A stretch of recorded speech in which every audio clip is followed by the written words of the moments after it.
Il y a des endroits en Lorraine où le terme de « terre sacrée » prend tout son sens. Laissez-moi vous parler d'un endroit où les obus tombèrent sans discontinuer un mois d'août 1914. La colline du Léaumont. Commençons par un peu de contexte. Après la défaite des batailles de Morhange et Sarrebourg, les troupes françaises entament un repli. Elles se repositionnent stratégiquement sur les hauteurs de Nancy et le long de la Meurthe, s'étendant jusqu'à Lunéville. Grands vainqueurs de ce choc initial, les Allemands lancent une contre-offensive d'envergure. Si Nancy résiste, Lunéville vacille. Dans ce contexte critique, le 20e corps s'apprête à réagir. Le général de Castelnau ordonne la contre-attaque. La première étape de cette opération décisive commence au sommet du Léaumont. Culminant à 337 mètres, la colline offre une vue dégagée à 360 degrés sur toute la région. Occupée depuis le 23 août par le 11e corps bavarois, elle connaîtra d'intenses bombardements pendant 18 jours. Les attaques s'enchaînent jour après jour des deux côtés. Dans la nuit du 25 au 26 août 1914, le lieu change de camp 8 fois. Les jours continuent et se ressemblent. Les vagues de soldats affluent, l'artillerie fauche les hommes et l'endroit continue de changer de camp. Après la victoire du Grand Couronné, la colline restera possession française. À ce moment-là, le commandement allemand comprend qu'il est sur le point de perdre la première bataille de la Marne.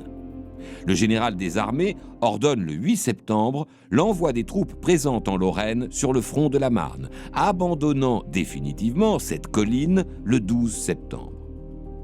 Ces 2 semaines de combats intenses font 3751 morts du côté français. L'occupation du site remonte à l'époque antique. Dès le XVIIIe siècle, des recherches archéologiques ont mis à jour des monnaies romaines, des fragments de casques et des lames d'épée.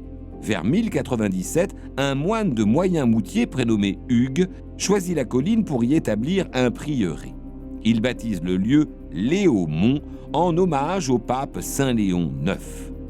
L'occupation du Léaumont par les moines perdurera jusqu'en 1252, date à laquelle les bâtiments sont vendus et transformés en exploitation agricole. L'église et le cloître sont transformés en étables et en écuries.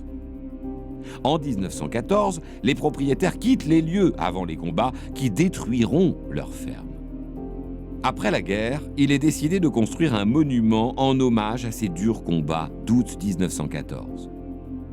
Réalisé par le Lorrain et ancien combattant Gaston Broquet, le monument fut inauguré le 18 juin 1922 en présence du maréchal Foch. Haute de 3 mètres, la statue représente un soldat français dans une position conquérante. Le piédestal est construit avec des moellons provenant de la ferme détruite.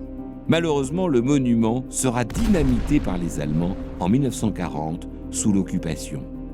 Symbole d'une cuisante défaite, la position conquérante du soldat français n'était pas du goût des occupants. Le monument sera reconstruit à l'identique en 1950 par le sculpteur Sauveur Sinapi. Portant les stigmates d'une guerre industrielle, pilonnée par les obus, la colline du Léaumont résonne encore aujourd'hui comme un symbole de courage et de détermination.